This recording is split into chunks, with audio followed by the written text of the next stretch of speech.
Este podcast es posible gracias a nuestros patrocinadores Flat 101, SideSpect y Visual Website Optimizer.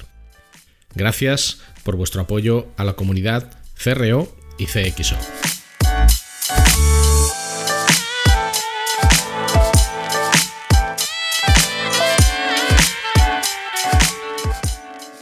Hola, mi nombre es Ricardo Tallar y estás escuchando CRO Café, el podcast de referencia en CRO, que son las siglas de Conversion Rate Optimization, y también el podcast de referencia en CXO, que son las siglas de Customer Experience Optimization, y en diseño y optimización de productos y servicios digitales.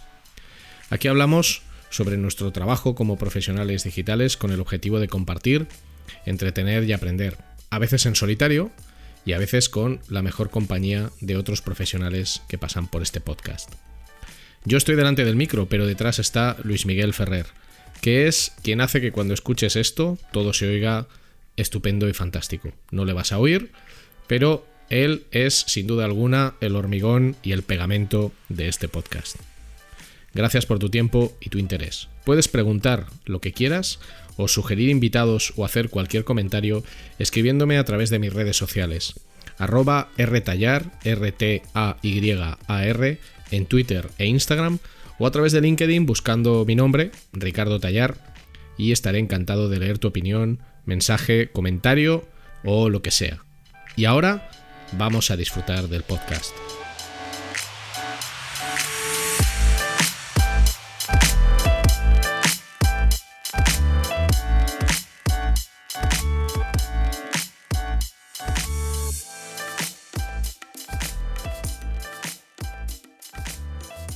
Un nuevo episodio de CRO Café en español y hoy está con nosotros Sergio Jiménez.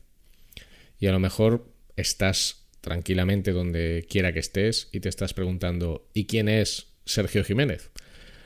Bueno, pues Sergio Jiménez es un analista digital, un consultor de transformación digital, pero lo principal es que está centrado en la administración pública. Y es un sector que me parecía muy interesante de tratar, porque siempre que hablamos de conversión, siempre que hablamos de comportamiento en productos y en servicios digitales, en cómo los utilizamos y cómo mejorar la eficiencia, parece que tendemos a enfocarnos mucho al retail, al comercio minorista, al B2C o al modelo de los leads y de la venta de servicios o al B2B. Y Sergio trabaja en la administración pública, que a mí me parece un mundo súper interesante por descubrir y donde la conversión también es importante. Cualquiera de nosotros, cuando utiliza un sitio web o una app de la administración pública, Hacienda, el terror de todo el mundo, o cualquier otro activo digital de la administración pública, hay unos objetivos muy claros, hay unas transacciones muy claras, presentación de documentos, recuperación de información, ejecución de tareas, pedir una cita para vacunarse y un montón de actividades que además afectan a la totalidad de los ciudadanos. O sea, seguramente estamos hablando de los activos digitales más importantes de un país. Y Sergio trabaja en esto. Así que llevaba semanas hablando con él para que se pasara por aquí y es lo que vais a escuchar hoy. Así que apagad vuestro cassette, dejad de escuchar a Judas Priest, a Testament o Anthrax o a Mocedades y servíos pues vuestra mejor infusión, vuestro mejor café irlandés o vuestro mejor carajillo de Baileys. Buscad un sitio tranquilo, un sitio cómodo, auriculares buenos, dadle al play y vamos con esta entrevista, charla, conversación que yo creo que os va a encantar, a enamorar y a fascinar. Vamos a ello.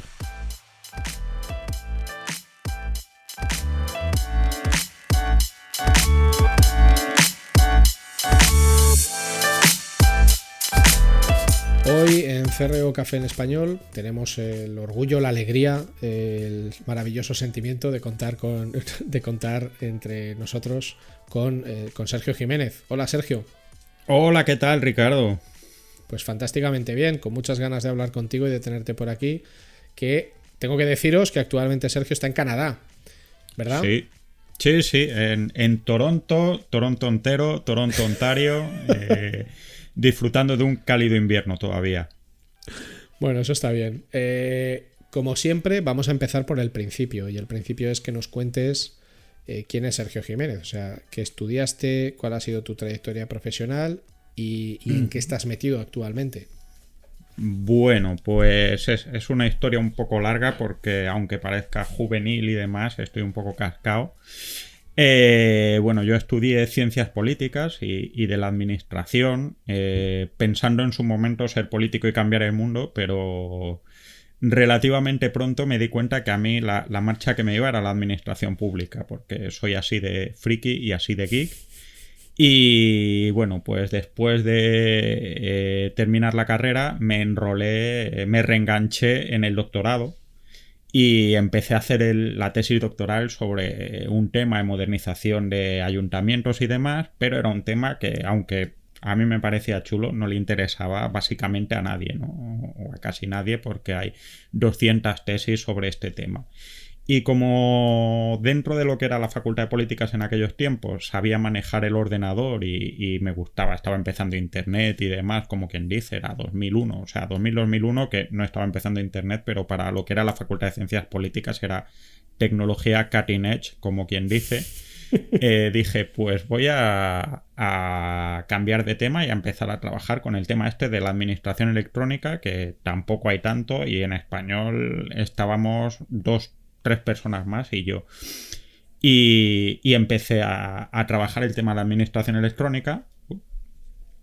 Y a partir de ahí, bueno, pues empecé la tesis, que es un proceso horrible y doloroso, pero que te amuebla la cabeza, y en un momento dado decidí dejar la universidad porque, bueno, la universidad es un sitio un poquito, entre que es un poquito entrópico, así muy cerrado y demás, y que luego, pues la parte que a mí me gustaba no era tanto la academia que me gusta, sino hacer mundo y hacer vida. Realmente dices, bueno, ahora estamos haciendo la administración electrónica, ¿por qué limitarse a estudiarla cuando puedes ponerte a hacer administración electrónica de verdad, ¿no? Cuando puedes vivir la revolución y hacer el cambio que es. Y entonces me fui de la universidad y me fui a trabajar a una consultora partner de SAP a desarrollar un tramitador de expedientes en base SAP. Y fue un aprendizaje intenso y no siempre placentero, ¿no? Porque, bueno, pero a desarrollarlo fuiste a nivel de código. Iba como jefe de producto, no iba como desarrollador, porque yo mis capacidades de desarrollador, pues yo acabé con QBasic y lo he retomado recientemente en Python, pero iba como jefe de producto. Entonces pues iba decidiendo qué características, qué atributos había que tener. Era además una herramienta hecha en colaboración con otra empresa y había que hacer una negociación casi por cada metro de playa de qué atributos eran de producto, qué atributos eran de proyecto y todas estas historias que son hasta cierto punto divertidas hasta que el proyecto se convierte en algo más o menos personal. Y digamos que ejercí esta política habitual de ser un culo de mal asiento, y pasado un tiempo se me rompió el amor con el mundo SAP y entonces coincidió que por temas personales me fui a vivir con mi familia a París y tuve que volver a empezar. Entonces yo porque conocía de la carrera a un amigo común que tenemos, a Xavi Colomés, que era, bueno, pues era casi que el segundo analista digital que conocía, porque la primera era mi hermana, que se dedicaba a esto antes de que hubiera analistas digitales, y Xavi me insistía bastante en que me dedicara a esto de la analítica digital, ¿no? Y bueno, como estaba replanteándome mi vida profesional, dije, bueno, pues voy a empezar la analítica digital, y Xavi me dijo, oye, ¿por qué no haces un blog? Y es la mejor manera de aprender, aparte de que hagas cursos, porque vas a ver cómo mejorarlo y demás. Y dije, ¿y de qué rayos escribo yo? Y dije, bueno, pues voy a escribir de administración electrónica, ¿no? A ver qué es un tema. Y así nació el blog, que en aquellos momentos se llamaba Publilítica. Y era 2013 y empecé a escribir sobre un tema del que casi no se escribía en España y además a hacer analítica interna para mejorarlo. ¿Qué es lo que pasa? Pues bueno, que dentro de que ahora lo hablaremos, supongo, no es un tema que tenga una demanda loquísima en España, la analítica digital para administraciones públicas y la optimización de servicios públicos digitales, por lo que sea, no parece que interese. Pues como tampoco había mucha competencia, porque creo que me dedicaba yo y colateralmente a algún pequeño estudio o lo que sea, pues empezó la cosa a ir bien, ¿no? Así he estado más o menos 8 años haciendo cosas de consultoría, de diseño de estrategia. Luego, pues al final empezaba haciendo temas de optimización y demás, pero hay un momento en el que tienes que dar el salto a estrategia, a cambios internos muy importantes en las administraciones. Y finalmente, hace relativamente poco, me integré o empecé a trabajar con Populate, que es un estudio de diseño web que tiene una rama de productos y servicios para administraciones públicas que se llama Gobierto. Y dentro de Gobierto, pues empezamos hace un par de años, así de manera colaborativa, a desarrollar una herramienta de contratación pública, sacando los datos de los portales de contratación pública, estos que siempre son tan... Bueno, si no habéis entrado, por favor, entrad y veréis. Y bueno, pues de ahí sacamos los datos y demás y empezamos a hacer una cosita de visualización de contratos, pero haciendo estudios con investigación con potenciales clientes, con administraciones públicas. Nos dimos cuenta de que lo que hacía falta era una herramienta para que los empleados y las empleadas públicas pudieran gestionar su propia contratación dentro. No el expediente de contratación, que es eso está súper regulado y hay soluciones muy buenas, sino todo lo que no es el procedimiento, ¿no? Pues desde planificar, que están haciéndolo con Excel, o sea, hacen la planificación de todo lo que van a contratar para el año que viene, a lo mejor millones de euros de presupuesto con un Excel y con correos electrónicos, ¿no? Y no era una experiencia muy, muy placentera y empezamos a desarrollar esto y es un producto que vamos haciendo y que va generando tracción, ¿no? Y ahí es en donde estoy ahora, un poco trabajando mucho la parte de producto interno para administraciones públicas, que en realidad creo que es donde está el principal escollo ahora mismo dentro de la cosa que es la administración electrónica, que es tremenda. Entonces, corrígeme si me equivoco, por lo que yo entiendo, actualmente tu rol está más en el papel de diseñar productos y servicios digitales para esta parte de contratación de la administración pública. Sí, básicamente sí, y sobre todo en el nivel interno, ¿no? Hacemos alguna cosilla, o sea, tenemos un visor de contratos que tienen algunos ayuntamientos y demás, que siempre está bonito porque tú llegas y ves pues que ha contratado un ayuntamiento o una diputación provincial y demás, pero en realidad estoy diseñando o estoy colaborando con mis compañeros en el diseño de qué funcionalidades tiene que tener sobre todo a nivel interno, la planificación y el control de los contratos dentro de la administración, ¿no? Y luego, pues si sale alguna cosa de transparencia, de gobierno abierto, de optimización de servicios, también lo hacemos. Bueno, es un campo amplísimo. O sea, aquí tendríamos, no para un podcast, tendríamos para una serie de podcasts sobre la administración pública, porque claro, la administración pública es la Comunidad de Madrid, el gobierno de España, el gobierno de un país, pero también es pues el gobierno, entre comillas, de un pueblo, de un lugar de 1000 habitantes, de poquísimos habitantes, o de, bueno, esto que ahora se ha dado en llamar, se ha puesto tan de moda, de la España vacía, ¿no? Claro, aquí hay mucha tela para cortar. Este es un podcast básicamente de conversión, básicamente donde hablamos de todas las disciplinas que intervienen en la conversión. Entonces, claro, la conversión en un activo o en un producto digital de e-commerce o de negocio digital tradicional es muy fácil de entender. O sea, tú tienes un negocio que es un e-commerce de lo que sea, y la conversión, la transacción está en la venta, principalmente en la venta. Eres alguien que presta servicios como yo y la conversión está en la generación de un lead y luego que eso se convierta en una venta. ¿Dónde está la conversión en un activo de la administración pública? ¿Cuál debería ser el objetivo o cuál es? Bueno, pues es casi que la pregunta del millón, porque como bien dices, la administración pública, el equivalente a la administración pública no es una empresa, sino que es el sector privado y hay distintas entidades con distintas decisiones y demás. Pero bueno, quizás esa falta de referente es el primer problema que se ha encontrado la administración electrónica, sobre todo en España y a nivel de los países latinos o de derecho público, como se suelen llamar. Pues básicamente hay una parte de conversión que es relativamente sencilla de estimar, que es la conversión que podemos hacer a nivel de que un trámite, un procedimiento se haga, ¿no? Y esa sería la primera que hay que mirar, que no te creas que se mide tanto. Se mide mucho cuántos trámites se hacen, pero no se mira tanto el porcentaje de conversión, porque generalmente se mira las entradas de peticiones de trámites, pero no se mira generalmente la analítica web, ¿no? O la analítica web muchas veces queda arrinconada a temas técnicos y de rendimiento interno de máquinas y de servidores y demás, ¿no? Cada vez va aplicándose más, pero no tanto.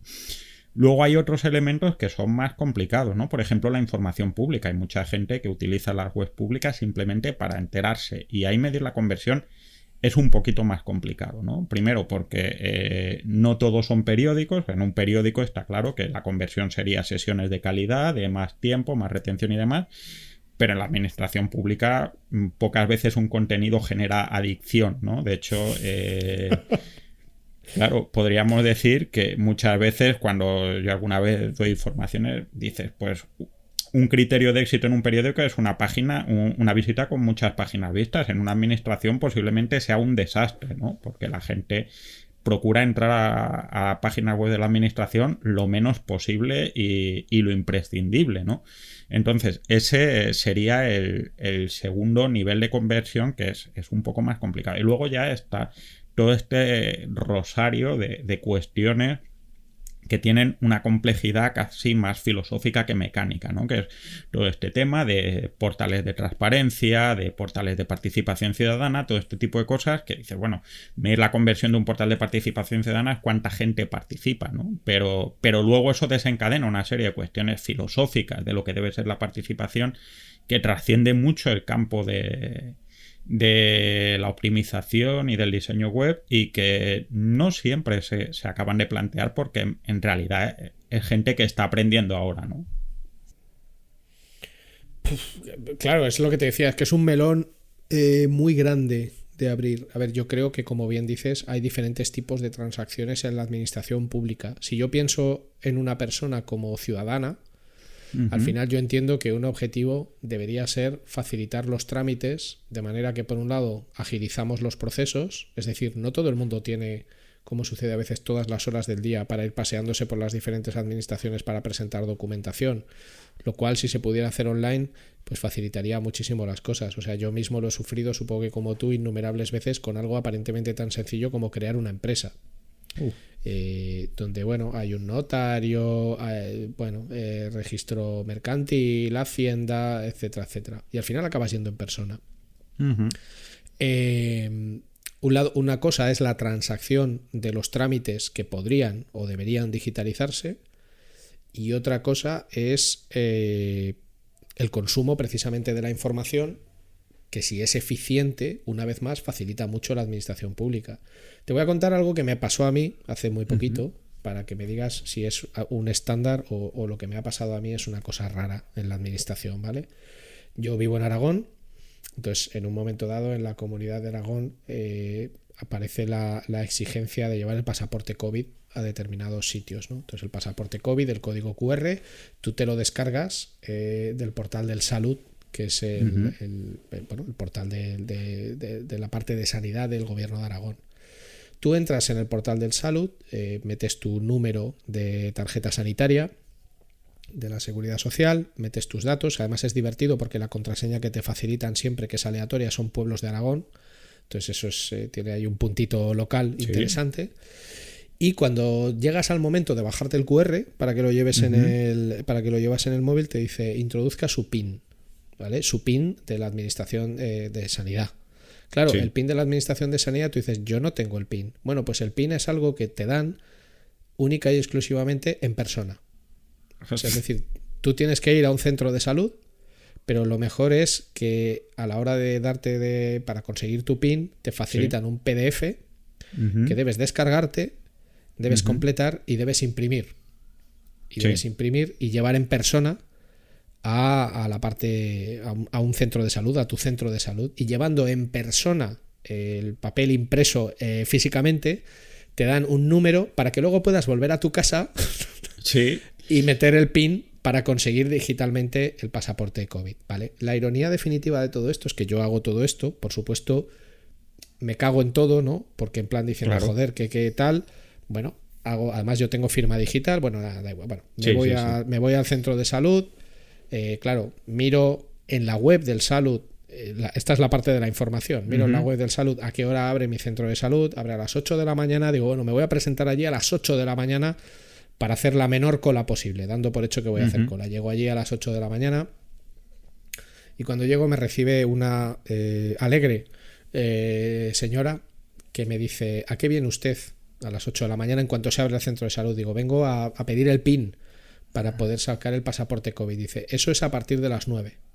Ostras. Y digo, ¿dónde pone que es a partir de las 9? Digo, porque yo lo he mirado en la página del gobierno de Aragón y lo he mirado en la página del centro de salud y pone que esto se abre a las 8 y no hace ninguna distinción entre trámites. Y me dice, con una gran vehemencia, y me dice, lo pone ahí. Y al decir lo pone ahí, señala un folio, un papelito pegado en una pared, muy lejos de la vista, donde pone, atención, PIN para pasaporte COVID a partir de las 9 de la mañana. Y claro, yo le digo, oiga, yo no he ido a trabajar y he venido aquí a las 8 de la mañana para sacar el pasaporte COVID. No puedo estar una hora por ahí paseándome hasta que decidan que me van a dar el pasaporte COVID. Digo, y esto no pone nada. Dice, sí lo pone ahí. Y digo, bueno, le vuelvo a decir. Digo, bueno, y entonces entramos en una discusión absurda y al final, pues efectivamente tuve que ir a dar vueltas hasta que pude ir a las 9 de la mañana a hacer cola, a que me dieran un PIN para volver a mi casa para introducirlo. Esto que me ha pasado a mí es una cosa rarísima, ¿o desgraciadamente es la norma? No es raro. De hecho, el tema, o sea, todo el tema de la gestión del COVID, de herramientas digitales relativas al COVID, y también recuerdo un hilo que pusiste acerca de la app de alerta COVID y demás, y todo esto en su momento, han mostrado un montón de problemas que tiene la administración pública que no son exclusivamente digitales, pero que complican mucho la gestión digital, ¿no? El pasaporte COVID no deja de ser una herramienta que hace la Unión Europea, que va contra un sistema que valida en los países, que luego tiene que gestionar las comunidades autónomas y que dentro de las comunidades autónomas gestionan centros de salud, porque es lógico, hacen el diagnóstico y todas estas historias, y tiene una presencia territorial importante, y luego encima tiene que ver con temas de nuestros derechos de privacidad y todas estas historias, y todo esto hecho con mucha prisa. Entonces, que saliera la cosa bien, y por bien quiere decir que no se vaya al carajo cada 10 minutos, ya es un pequeño prodigio de que las cosas son sólidas aunque no eficientes, ¿no? Pero claro, aquí tenemos varias cosas. Por un lado, necesitas un PIN porque necesitan acreditar que Ricardo Tallar es Ricardo Tallar. Y eso podrías hacerlo por un certificado digital y trasladar el problema a otro lado, que sería una buena opción porque el certificado digital, pues ya que lo tenemos, podríamos utilizarlo más, pero no quiero pensar el taco que puede ser incorporar ahora el certificado digital para esto y la insatisfacción que puede generar, porque cualquiera que haya usado un certificado digital en una sede electrónica sabe que también es un ejercicio de malabarismos importante, ¿no? Entre navegadores, actualizaciones, sistema operativo, horas, applet de Java, modelo de consola de identificación y cualquier otra mierda que te puedas encontrar en el camino, ¿no? Luego encima tenemos la gestión humana. Posiblemente la persona esta que te dijo que tenías que esperarte hasta las 9, el problema es que es posible que el dueño de la máquina de sacar el PIN no llegara hasta las 9 porque no es su horario de trabajo, ¿no? Y esto es así. Y tú fíjate que podrías decir, esto podrían ponérmelo en la página web porque a ti, dentro de perder una mañana de trabajo, que es una cosa que a nadie con un mínimo de responsabilidad le hace ilusión, pues te da igual ir a las 8 que ir a las 9, y sin embargo tal. Pero ¿qué es lo que pasa? Que posiblemente a nadie se le ha ocurrido en el diseño de la página web de Aragón, y mira que es de las páginas que están mejor hechas, que tendría que haber un apartado específico de información de los centros de salud, o en caso de que lo haya, que tiene que haber personal de los centros de salud que actualicen esa información específica, en vez de poner un folio en la puerta del centro de salud, que a fin de cuentas ya te enterarás cuando llegues, ¿no? Entonces, no es especialmente raro, y esto es una realidad, sobre todo en cualquier cosa que tenga que ver con la integración de la tecnología con seres humanos, tanto con tu identificación como el hecho de que tenga que haber un ser humano que tenga que darle al botón de generar tu PIN. Es un poco así, ¿no? Y a partir de ahí ya se meten otra serie de condiciones, como condiciones laborales, como garantías jurídicas y como 200.000 cosas. Es realmente complicado el tema de la administración pública en cuanto a la digitalización. Dentro de eso, hay mucho camino que se puede recorrer sin tener que tocar nada de la legislación, que es a donde tendríamos que ir avanzando, ¿no? A hacer cosas menos infumables y menos insoportables.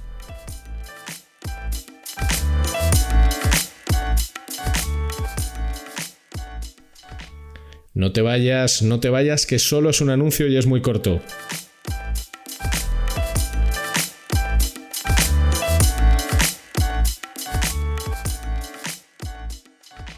Si necesitas ayuda profesional para mejorar la conversión de tu negocio digital, tu mejor opción es contar con Flat 101. En Flat 101 somos especialistas en el diseño, desarrollo y optimización de servicios y productos digitales, y podemos darte soporte en todas las áreas técnicas que intervienen en la conversión. Más de 15 años de experiencia profesional en más de 500 proyectos de conversión para multinacionales y startups a tu servicio, con el mejor equipo de profesionales CRO que vas a encontrar.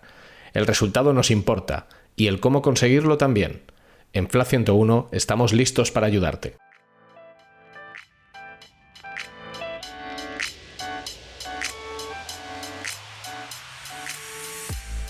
Pero, a ver, sé que a lo mejor no me puedes responder a esto, pero siendo que, por ejemplo, en la esfera privada hay sectores tradicionales que han visto en la digitalización una oportunidad de negocio brutal, como es el reparto de comida a domicilio, que es un modelo de negocio viejísimo, es la restauración, a fin de cuentas, de toda la vida.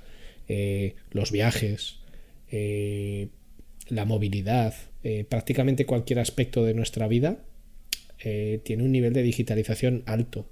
¿Por qué? Yo tengo mi opinión como todo el mundo, pero ¿por qué tú, que además has estudiado ciencias políticas y trabajas en esto, por qué la administración en general presenta una resistencia tan alta?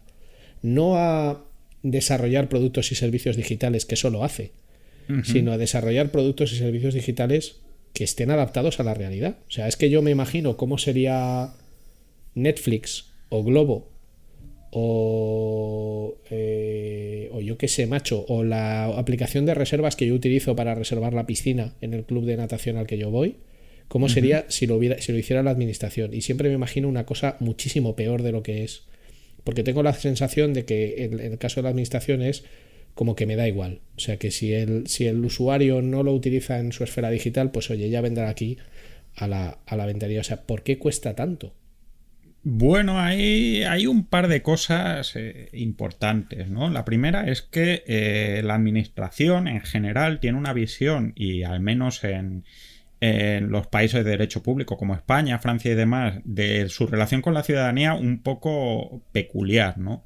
Yo me acuerdo una profesora que tenía en la universidad que daba temas de administración pública, precisamente de calidad, y que ya decía que era normal que los profesores de universidad no utilizaran la evaluación de calidad de los alumnos para prácticamente nada, porque su función no era que los alumnos estuvieran contentos, ¿no? Que su función era enseñarles, y que si estaban contentos o satisfechos o lo que sea, era secundario, porque cómo iban a evaluar los alumnos. Dentro de esta pequeña anécdota, pero muy significativa, hay una visión muy clara. La administración entiende o ha entendido tradicionalmente que el papel del ciudadano es un papel casi tutelado de esta relación, ¿no? De este papel. Entonces la administración dice, no, yo pongo las reglas porque yo sé qué es lo que le conviene al ciudadano en términos de gestión. No es que no haya una lógica de utilidad, es que la lógica de utilidad está muy centrada a lo que es la utilidad interna de la administración. Y dentro de eso, no es la utilidad interna tanto de la administración, sino la utilidad interna de determinados grupos de la administración. Es decir, tú estás diciendo que efectivamente que hay una resistencia a la administración a asimilar nuevas tecnologías de cara al usuario, lo que es cierto, pero es que dentro de la administración hay una resistencia a asimilar la tecnología dentro de los propios trabajadores de la administración, que también es importante. Se utiliza el término resistencia al cambio, creo que es un término un poco negativo porque también, y luego si quieres lo hablamos, el diseño muchas veces de los servicios y de las herramientas internas de la administración pública están contra cualquier tipo de ser humano, sea interno o externo, pero los internos lo tienen que soportar, ¿no? Entonces, es así de simple. ¿Qué es lo que le preocupa a la administración cuando tú tienes que hacer un trámite? Pues le preocupan las cosas que le preocupan a la administración, que no sea que si tú eres el que lo reclama no lo pueda reclamar otro, que está bien, que si tú lo has reclamado y luego te das marcha atrás ellos te puedan sacar en claro que tú lo has reclamado inicialmente, que la generación de los documentos cumplan sus estándares legales y no que tú entiendas ese documento, todo ese tipo de cosas. Lo que le preocupa es cumplir sus requisitos porque es su principal cliente interno, que por otro lado es la propia definición de la burocracia, ¿no? La burocracia es cuando una organización se convierte, o los miembros de su organización se convierten en sus propios clientes y el resto pues es gente que te provee de recursos o de trabajo temporalmente.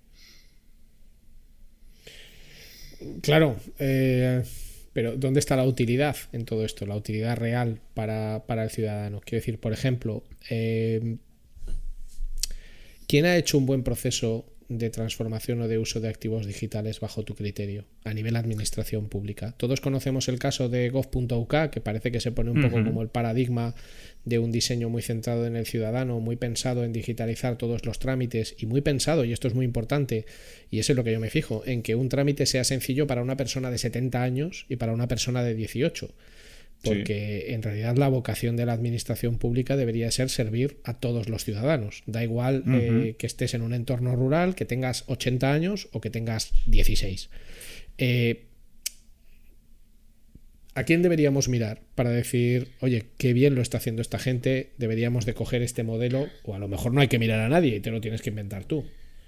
Claro, a ver, el modelo, y tú que trabajas en temas de CRO y demás lo sabes, al final lo vas a tener que definir tú porque cada tipo de público es el que es y tú generas la relación que tienes. Pero dentro de eso, pues tanto gov.uk, que también ha tenido sus petardazos bastante gordos, ¿no? Sí, ejemplo, están ahora mismo con me parece que era su 14º intento de generar una identidad digital válida y aceptada por el mercado, después de otros tantos fracasos como llevan. Pero pues Reino Unido o Estados Unidos o Suecia o Australia, por poner ejemplos, o Dinamarca, tienen dos cosas realmente interesantes y que creo que en España no se hace en términos generales. Primero, un framework de diseño común. Creo que es fundamental porque a fin de cuentas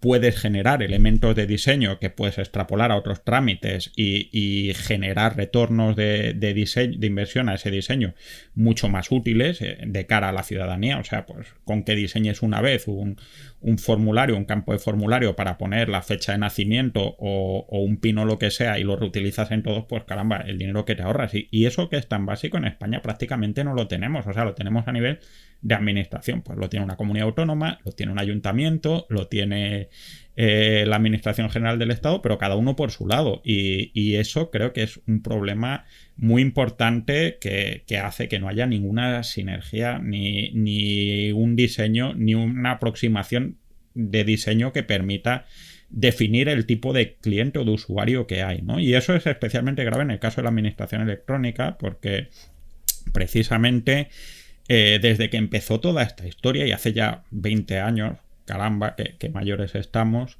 se está hablando de que la idea de la administración electrónica es que el ciudadano se tramite a sí mismo, que siempre me ha parecido una idea horrible, ¿no? Porque ya es bastante horrible tramitar como para que encima lo tengas que hacer tú.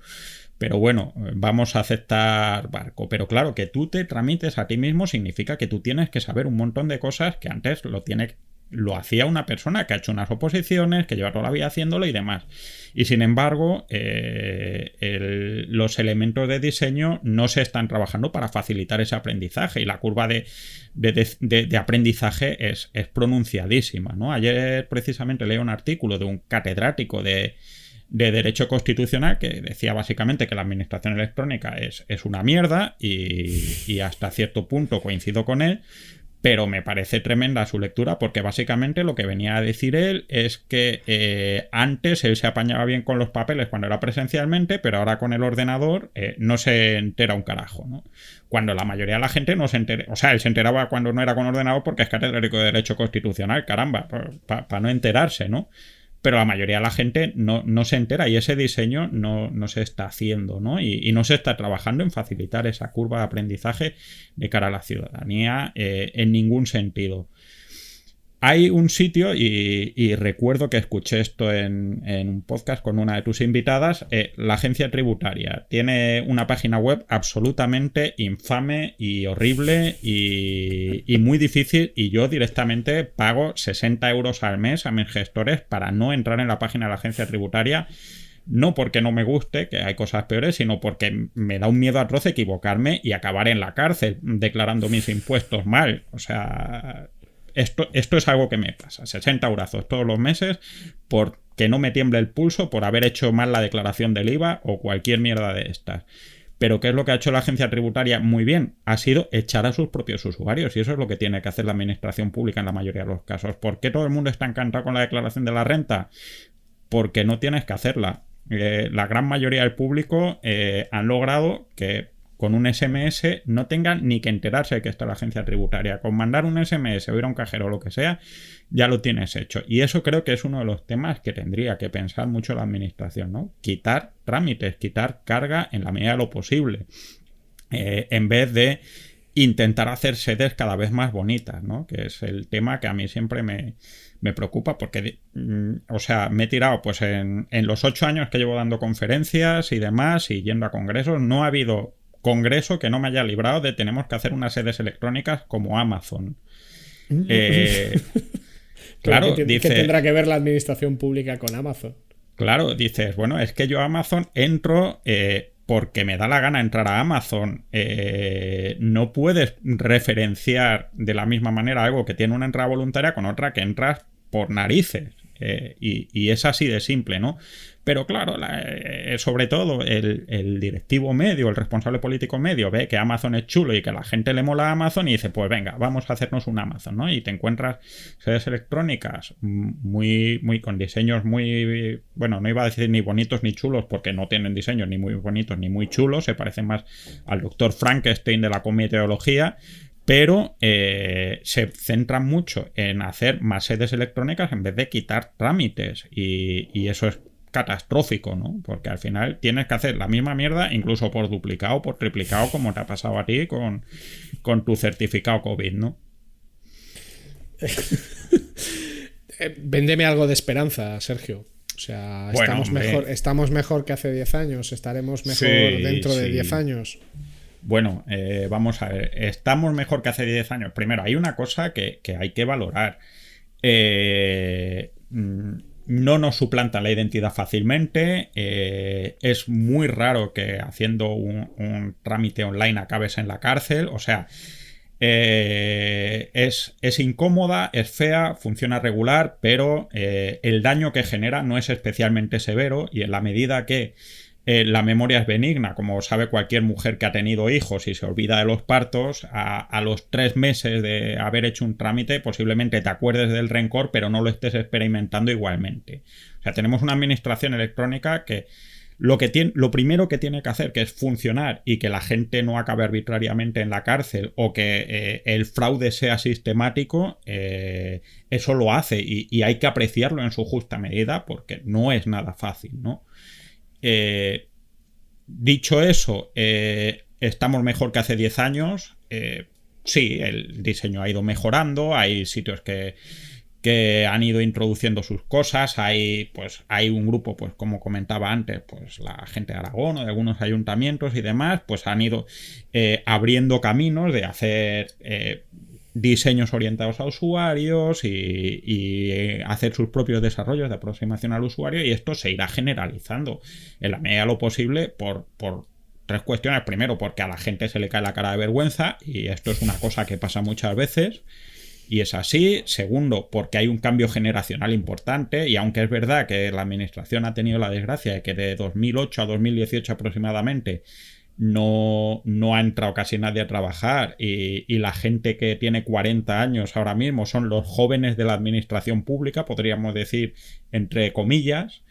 Y entonces, claro, pues hay gente diseñando administración electrónica de 50 años, que no quiere decir que no sepan de administración electrónica, pero sustancialmente son menos que los que tienen ahora 30 o 35 años.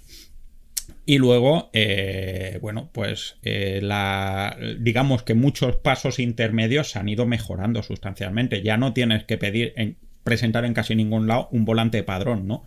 Y eso es una cosa excepcional, porque hay una cosa que se llama la plataforma de intermediación de datos, que tú no lo notas. Esto es como los buenos árbitros. Hay muchas cosas que son estupendas cuando tú no las notas. Si tú no tienes que presentar un papel como una fotocopia del DNI o un volante de padrón porque se ha hecho una cosa interna y tampoco sexy como la plataforma de intermediación de datos, que no deja de ser un web service de validación, de que el ayuntamiento o el sitio que sea manda una información a esta plataforma y le valida si esos datos son reales o no son reales, etcétera, etcétera. Pues eso ha aligerado mucho la carga. Pero claro, España especialmente no es un país nada fácil en esto, porque tenemos comunidades autónomas que muchas veces chocan directamente con el Estado, tenemos una administración general del Estado en la que cada ministerio, pues se habla mucho de las comunidades autónomas y efectivamente cada una tiene su aproximación, pero cada ministerio tiene su aproximación a la administración electrónica, que también tiene sus narices, ¿no? No es para nada parecía la página del Ministerio de Sanidad con la del Ministerio de Educación, por poner dos ejemplos, y me parece catastrófico, porque en realidad luego nada de lo que aprendan ellas dos de sus usuarios va a servir para la otra, cuando podría ser realmente útil.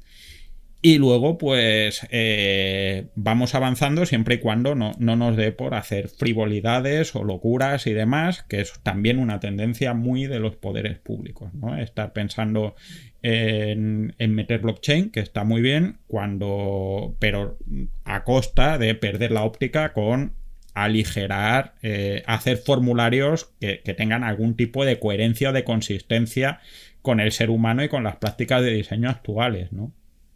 Pero fíjate, esto que dices es importante. Yo tengo un episodio sobre principios y leyes universales de diseño que ayudan a la experiencia digital, y uno de ellos, en la segunda parte, si no recuerdo mal, es la jerarquía de necesidades, que al final se basa en la pirámide de Maslow.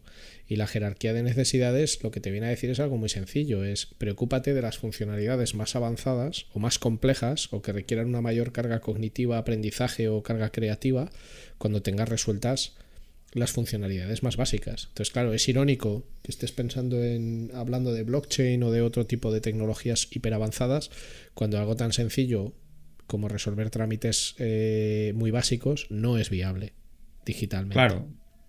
Claro, pero también esto es muchas veces fruto de, yo hablo generalmente mal de la burocracia cuando la burocracia tiene cosas estupendas, ¿no? Es tremendamente eficaz, no es eficiente, pero es eficaz y consigue hacer las cosas mal que bien.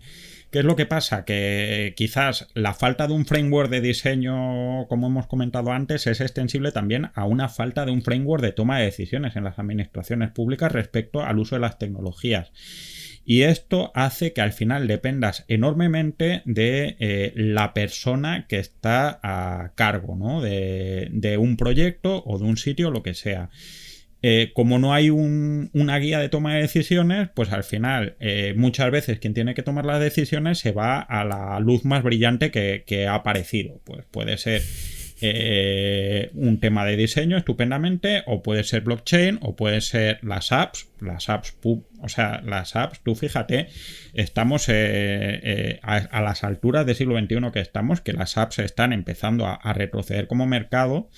Y la estrategia digital de la administración en España pasa por desarrollar apps para servicios digitales, ¿no? Pues tú dices, hombre, primero vamos despacito porque esto ya está pasado de moda, que es una cosa que también le pasa mucho a la administración porque tiene sus ritmos y parece a veces el primo tonto o el primo lento de tal, ¿no? Que se entera del chiste cuando ya todos han reído 3 veces y se ha quedado viejo. Pero por otro lado, son este tipo de ideas y de tendencias que aparecen y que como no hay un sistema que garantiza que las decisiones estén hechas sobre un protocolo o una decisión más o menos estable, sino que son más o menos artesanales, pues depende de la persona que te toque, te puede dar por la locura o no. Entonces, si tienes suerte y te toca gente que haya tenido continuidad y que haya tenido interés en mejorar el diseño y no acercarse a la ciudadanía, y hay sitios así estupendos, pues las cosas irán bastante bien, pero como te toque a alguien que se despiste poco, con un umbral de atención en lo que sea de 15 segundos y con un índice de prioridades hacia el servicio externo bajo, lo que es relativamente común en las administraciones públicas, porque a fin de cuentas al directivo público que le pone no es el ciudadano, sino el político de turno normalmente, pues te vas por los cerros de Úbeda y pasa habitualmente, aunque también diría que cada vez menos, ¿no? Madre mía, qué qué panorama, ¿no? A ver, al final aquí estamos un poco también dos representantes del mundo del dato, ¿no? Y de la capa de los productos y de los servicios digitales. Yo creo que la digitalización y el uso de los servicios digitales a nivel público es un campo apasionante en el que la ventaja es que hay muchísimo por hacer y donde el margen de mejora es prácticamente infinito. Es decir, es fácil ir a más, es muy difícil ir a menos. Y creo que esto da la oportunidad a muchas administraciones de hacer cosas realmente importantes en este campo en los años venideros. Pero yéndonos a una cosa más de base, ¿cuáles serían, por ejemplo, las métricas básicas en las que debería de fijarse un ayuntamiento, un gobierno local o una administración local desde el punto de vista de la analítica para poder tener buena información acerca del nivel de uso de los ciudadanos de esos servicios? ¿Cuáles son, digamos, las métricas estrellas en la administración pública? Bueno, pues mira, dentro de... Bueno, voy a hacer un poquito de spam. Tengo un libro de esta materia que precisamente se llama Funciona bien la web de mi administración pública, en la que hay pues como un pequeño compendio de métricas. Digamos que en lo que entendemos más como administración pública, los trámites administrativos, diría que es, por un lado, el porcentaje de conversión, pero diferenciando los trámites que son obligatorios, en el que tendrían que parecerse a los sitios de soporte remoto, realmente tendría que tener un ratio de conversión muy alto, un 80-85%, en vez de como, pues eso, de un 10%, porque tú imagínate que solo hagan una cosa obligatoria, solo el 10%, pues podemos pensar que es un 90% de fracasos, ¿no? Ese ratio de conversión es importante en el caso de servicios voluntarios, como por ejemplo reservar hora en una piscina municipal. Sí puede ser parecido al del e-commerce, pero en ese lado la métrica es la misma, pero la severidad y la expectativa de cumplimiento de objetivos no es la misma. Sí. Es importante también ver el porcentaje que supone respecto al total de los servicios que tiene, ¿no? Cuántos servicios, cuánto se utiliza de esos servicios en su manera digital, porque hay mucha gente, tú lo has dicho, muchas veces acabas yendo a hacerlo personalmente, pues porque no funciona, o porque no te fías, o porque no te da la ganas, o porque no te has enterado, y es así de simple, ¿no? Y yo creo que si tienes un servicio digital, tienes que tener claro cuánta gente hace ese servicio por su vía digital y cuánta gente lo hace en presencial o por otros métodos, para ver por qué lo hace cada uno de una manera. Estos son los indicativos clave. Contextualmente debería acompañar el número de páginas necesarias para realizar un trámite. Ya os digo que en términos generales la administración tiene que asumir una cosa que ya decía un profesor mío del doctorado, y es que la gente no quiere saber nada de la administración pública, ¿no? Entonces, pues mirar el número de páginas vistas antes de por conversión me parece fundamental. Si puedes despachar una cosa en una página y en una sesión para el mismo usuario, pues tira para adelante. Cualquier cosa que sea más tiempo, más dinero, más pantallas o más sesiones, es que la cosa no ha ido muy bien. Y luego, páginas de información, pues básicamente sí, y es un sí muy grande, la administración distingue lo que es información administrativa, información transaccional, por así decirlo, de información más de ocio o más de seguimiento, lo que sea, pues lo mismo. El siempre polémico porcentaje de rebote tendría que ser una medida muy de éxito, ¿no? Si ves una página y ves que esa información se ha despachado una sola vez y la información está clara y todo esto y esa gente no vuelve, es una página estupendamente bien hecha, ¿no? Precisamente la página de GovCouca de días de vacaciones es una página que debe tener un rebote del 100%, porque tú entras a ver cuál es el próximo día de vacaciones y te ocupa toda la pantalla la siguiente fecha, ¿no? No necesitas saber más, pero no, normalmente a mí siempre me dice gente muy preocupada que porque tiene un rebote tan alto. Pues a veces es porque la página es una mierda y entra la gente y dice, yo me voy yendo, y es una cosa que pasa, y hay otras veces que es porque la página da exactamente lo que tiene que dar, que es la información que necesita una persona para hacer ese trámite. Y luego ya todo lo demás, pues nada. En realidad la mayoría de las métricas se pueden sacar de páginas o sea, de modelos de negocio privados, ¿no? Por ejemplo, en participación ciudadana se pueden utilizar muchas métricas de redes sociales, o en portales de transparencia o de información pública, métricas de periódicos, pero generalmente el problema no es tanto de la definición de métricas, sino de la definición de utilidad del producto, que para mí, cuando he hecho consultoría, siempre la primera pregunta, ¿qué es lo que quieres hacer con esto, ¿no? ¿Y a dónde quieres llegar? Que normalmente, por curioso que parezca, no se suele tener en mente.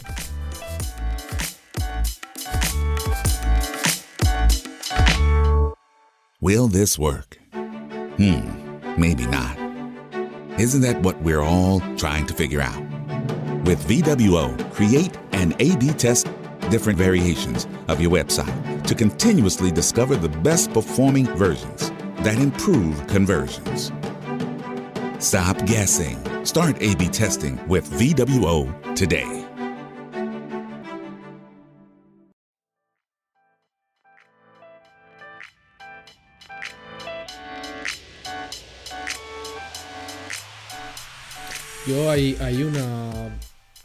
Hay una cosa que tú has dicho que me parece muy importante. Yo hice un análisis de cómo presentaban los datos cada comunidad autónoma de los datos del COVID.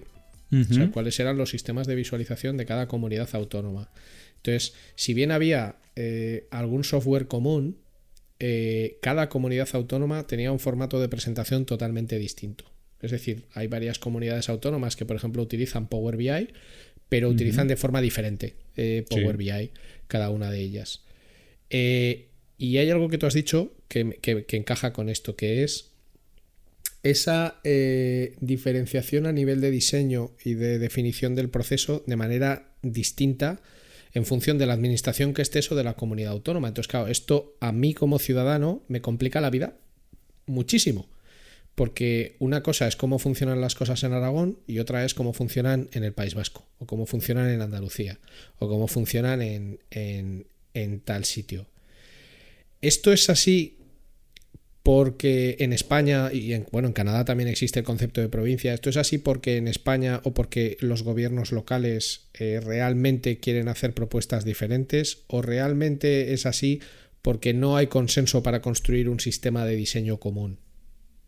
Bueno, hay dos niveles en esta pregunta. La primera, y la que a mí más me duele, porque con este tema de la contratación que estamos trabajando lo vivimos mucho, es el tema del deterioro del ecosistema de datos públicos en España, ¿no?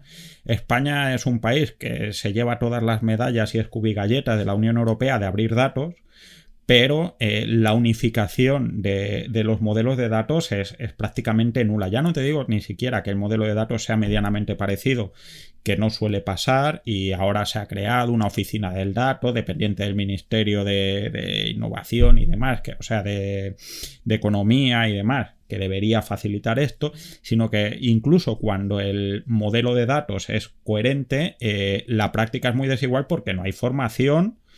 Este es uno de los problemas, mucha gente no tiene la formación para alimentar los datos bien, o bien, y esta es mi favorita, porque los propios interfaces internos de las herramientas de la administración pública promueven el error de manera activa, que es una cosa... Te voy a poner un ejemplo. La plataforma de contratación del Estado, que es con la que yo ahora mismo más trabajo para nuestra plataforma, te puedes encontrar que un mismo contrato puede estar informado y reportado de maneras completamente distintas según qué administración lo haga, sea un ayuntamiento, sea una comunidad autónoma, sea dentro del mismo ayuntamiento un servicio distinto u otro, y esto es simplemente porque el interfaz de diseño no orienta en nada al usuario a la hora de alimentar esos datos, ¿no? Te puedes encontrar fácilmente el objeto del contrato, que es, hablando en términos castellano hablantes válidos y pequeños, el nombre del contrato. Hay veces que te ponen el primer párrafo entero del pliego del contrato, ¿no? El objeto de este contrato es no sé qué, no sé cuánto, porque nadie les ha dicho cómo tienen que alimentar esa información. Y eso ya dificulta mucho el tema del diseño. Luego ya tenemos el tema del framework de diseño, que es la segunda parte. Efectivamente, en España no hay un consenso, porque las comunidades autónomas, cada una tiene su modelo de diseño, cada ministerio tiene su modelo de diseño, y las comunidades autónomas son autónomas, es decir, no puedes formalmente obligarles a hacer nada. Aquí, en Canadá pasa lo mismo, en Francia no, porque básicamente no están descentralizados ni nada, pero básicamente cada comunidad hace lo que buenamente entiende, a veces con una instrumentalización política, ¿no? No deja de ser interesante que comunidades autónomas de las que tienen niveles más avanzados en administración electrónica sean comunidades autónomas que tienen reclamaciones independentistas más grandes, porque es una tendencia habitual en Europa, al menos, que las regiones independentistas procuran destacar en su capacidad de hacemos una gestión más eficaz, más eficiente que esta gente del gobierno central, que tal es un invento belga de la parte flamenca, y luego eso ha tenido mucho éxito allá por donde ha ido, ¿no? Esto es un problema. Pero además, en España hay una cosa obligatoria, que es lo que llamamos nosotros el portal administración.gov.es, que antes fue el 060, que es lo que en términos administrativos es el punto de acceso general. En teoría, tú tienes que poder entrar a todo lo que sea de administración pública desde ese portal, ¿no? Y cada vez funciona mejor, lo que no es difícil porque funcionaba muy mal y ahora funciona algo mejor, pero en vez de haber hecho un modelo de diseño compartido o hacer una cosa medianamente lógica, lo que ha hecho ha sido un patchworking en el que ha puesto un montón de enlaces redireccionados de un lado a otro, ¿no? Esto no es solo una cuestión de que el diseño es malo, es la propia aproximación, porque tan sencillo como que sería definir un modelo de datos de, por ejemplo, todos los trámites que tienen las administraciones públicas. Tú me generas tu esquema XSD por el que yo subo un XML con los datos del servicio, y luego tu framework de diseño tira de esos datos de tal y me publica la información, y yo puedo mantener mi portal estupendo regional y tú puedes tener tu portal. Eso no se utiliza, eso se sigue utilizando un sistema de fichas de Word o de el tipo que sea, que se manda a ese portal y luego ese portal lo sube, lo transforma y todo esto, con lo cual ni todo el mundo informa, ni la información es consistente, ni el diseño se adapta, y estás metiendo tareas adicionales. Y esto es una concepción totalmente administrativa, totalmente absurda, que sigue pasando en todo lo que tú puedas encontrar que digas podríamos hacer una arquitectura de datos unificada que agilizará el diseño, no está. simplemente. Organigramas de ministerios, que pues fíjate, algo tan sencillo como un organigrama que entra un XSD, yo creo que casi que los XSD se inventaron para hacer organigramas, no encuentras una referencia a un organigrama en un XSD, lo tienes que ver en un PDF, caramba, o sea, podríamos ponerlo en pinturas rupestres, pero posiblemente estaría más difícil de ver, ¿no? Este tipo de cosas son las que no hay una visión de conjunto, y yo creo que eso sí es un problema institucional grande para el desarrollo en España, ¿no? Pues por ejemplo, Dinamarca es verdad que están más descentralizados, pero ellos hacen su propia guía de diseño para los próximos años y les da un resultado muy bueno en cuanto a calidad de los servicios y satisfacción del usuario. Estoy un poco abrumado con todo lo que nos estás contando, porque además lo explicas muy bien y me quedan muchas preguntas en el tintero, pero tampoco quiero fundirle el cerebro a nadie. Entonces me gustaría concluir con algo de esperanza, ¿no? O sea, yo soy optimista por naturaleza. No sé si eso es bueno o malo, pero yo procuro ver el vaso medio lleno siempre. ¿Cuáles son las 3 tareas o las 3 cosas en las que una administración pública debería trabajar para hacer el mejor diseño posible en el área digital? ¿Cuáles son las 3 tareas o las 3 cosas de servicio al ciudadano que deberían de funcionar niqueladas, bajo tu opinión? Pues mira, para mí la primera es tener un sistema de diseño de servicios consolidado. Esto es fundamental. No puede ser que la creación de servicios digitales sea escanear el trámite digital. La semana pasada tuve que rellenar 2 veces el mismo formulario, un formulario que tenía la misma información para el mismo trámite, para la misma administración, cuando eran los mismos datos. Dices, pues chico, dame un solo formulario y mándalo a 2 instancias distintas, no es tan difícil, ¿no? Esto es simplemente porque no han pensado ese servicio, y esto es lo fundamental, es un tema filosófico. Segundo, crear una arquitectura de datos escalable, sólida y consolidable, a partir de la que instruir y construir todo su sistema de información. No puede ser que la arquitectura de datos no esté planteada de manera centralizada y no esté hecha con una ingeniería medianamente lógica. En este mismo proceso de rellenar 2 formularios para el mismo sitio con los mismos datos, una cosa que te encuentras es que todavía el número de cuenta te viene con casillas separadas cada número, como si lo fueras a escribir a mano y fueras tonto y fueras a escribir el 7 encima del 5, ¿no? Para hacerlo online, lo que es un horror, porque en vez de darle a copiar y pegar del botoncito del banco, tienes que ir metiendo mano número a número y moviendo con el cursor. O sea, es un horror. Eso ya no es solo que es una mala experiencia de usuario, es que me juego la vida a que no tienen una estructura conformada para los datos de la cuenta bancaria, con lo cual no la van a poder reutilizar para absolutamente nada, y eso genera problemas de escalabilidad realmente importantes. Y tercero, y siendo este el podcast que es y dedicándonos a lo que es, medir mucho. O sea, las administraciones públicas, claro, como cualquier comercio de barrio, tienen su Google Analytics, y lo digo literalmente como cualquier comercio de barrio, porque lo tienen instalado y no lo usan. Y no saben qué es lo que funciona y qué es lo que no funciona. Y yo normalmente, cuando por mi propia tendencia y formación, lo primero que hago cuando hago un proyecto digital es ir a mirar las cifras de analítica, qué funciona, qué es lo que le gusta, qué es lo que no le gusta a la gente, dónde tienen problemas, y es una manera de descubrir cómo tiene que ser el usuario. Yo creo que son esas 3 las 3 cosas más importantes que se tienen que hacer, más allá de decisiones tecnológicas o de decisiones estructurales que requieren un cambio, digamos, macroorganizativo, en el sentido de que tienen que ser distintas administraciones las que se junten. Y dime, por ejemplo, 3 cosas de administraciones públicas de España, me da igual que sean de administración central o de administraciones locales, que tú digas, joder, qué bien pensado y qué bien hecho está esto. Si es que conoces 3, o que digas... Bueno, sí, hombre, claro que conozco 3. Esto desde luego. Pues mira, me gusta mucho, para empezar, como te he dicho, la agencia tributaria, porque se ha dedicado a echar todos los usuarios que ha podido evitar o que ha podido de sus páginas web. Y esto me parece un gran descubrimiento.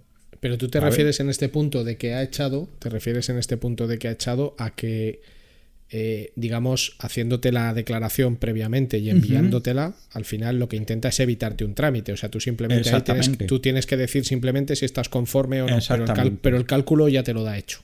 Exactamente. Entonces tú ya no tienes que venir a mí, sino, o sea, es la montaña que va a Mahoma, sino que soy yo el que te digo, oiga, Sergio Jiménez, esta es su declaración de la renta. ¿Está usted conforme?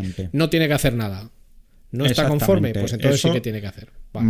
Más que la mecánica en sí mismo, que es la que es el hallazgo de que, bueno, el mejor favor que le puedes hacer a un usuario es convertirle en un no usuario. Y me parece el aspecto más relevante que ha hecho la agencia tributaria en el diseño de servicios en España, ¿no?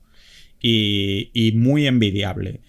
En segundo lugar, estabas hablando del tema de la visualización de portal de datos y demás en el caso del COVID. Pues me ha gustado mucho el trabajo que ha hecho la gente del gobierno de Castilla-La Mancha, no, de Castilla y León, con la visualización de los casos del COVID a lo largo de todo el tiempo, porque ha sido, bueno, pues esta gente también tenía un modelo de un responsable de datos muy orientado a hacer una estructura escalable, y eso ha facilitado tramitar e informar a tiempo real con mucha calidad y con mucha fiabilidad, y dando mucha confianza a la ciudadanía, y eso es muy importante.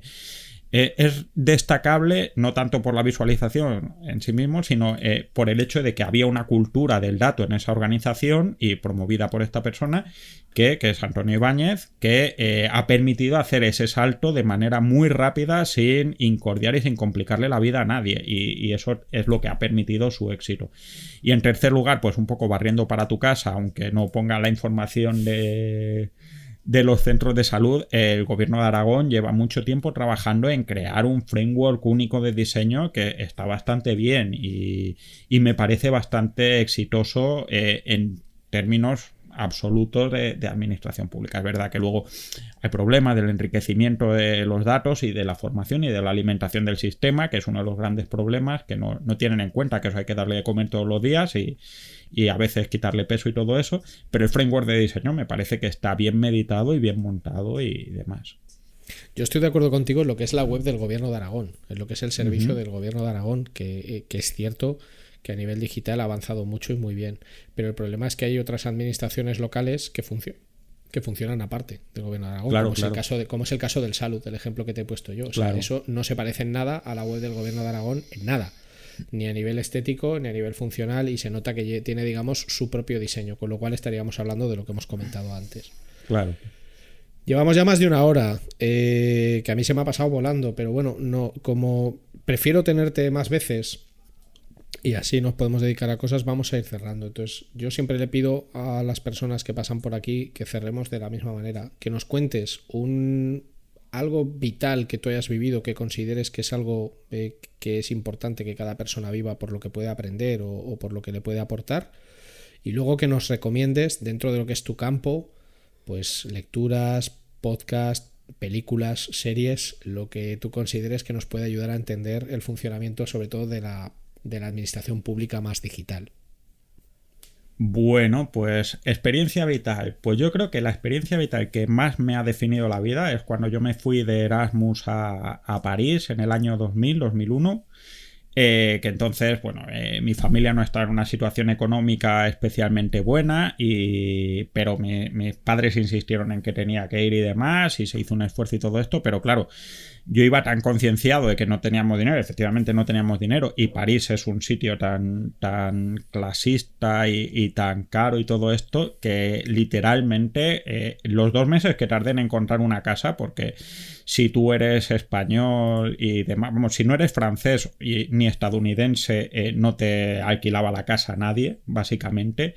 En esos 2 meses yo me obsesioné tanto con ahorrar para poder pagar la fianza que te la pedían en cash normalmente, que pasé literalmente hambre, y la desesperación de que se te junte el hambre con no encontrar casa, con estar en un país, entonces yo hablaba francés bastante mal y todo esto, toda esa desesperación y pensar que hay mucha gente que pasa esto, te pone un poco en tu sitio de apreciar lo privilegiado que eres cuando no estás así, ¿no?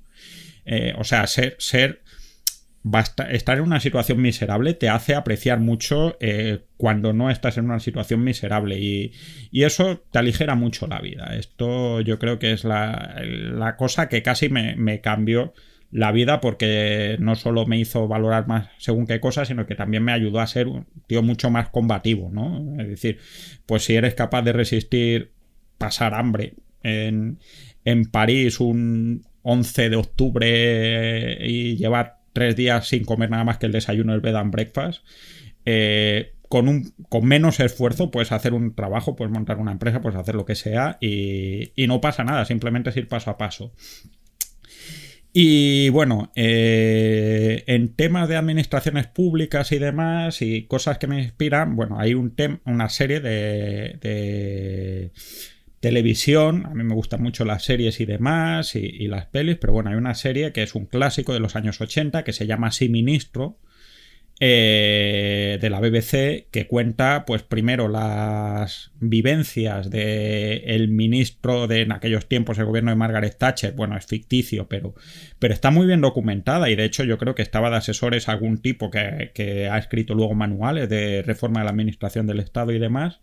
Pues esto es Sí, Ministro, cuenta las peripecias del ministro de Administraciones Públicas que llega con el gobierno de Margaret Thatcher con el mandato de desmantelar la administración pública, hacerla más eficaz y hacerla más transparente, ¿no? Y ahí se encuentra con el funcionario jefe del ministerio, que es una figura que no existe en España, que se llama Sir Humphrey Appleby. Tiene cuenta en Twitter, que es el que le cuenta cómo funcionan las cosas en la administración. Y siendo la administración británica, encuentras muchas cosas muy, muy parecidas, ¿no? Acerca de, pues desde cosas extremadamente cínicas, como por ejemplo un hospital que tienen el hospital inaugurado, pero no tienen enfermos, porque la función de la administración era hacer el hospital, pero no tener enfermos, a cosas tan lógicas como que a veces gobernar no es darle a la gente necesariamente lo que quiere, ¿no? Decía, no le daría a usted a un alcohólico brandy por mucho que se lo pida, ¿no? Esta.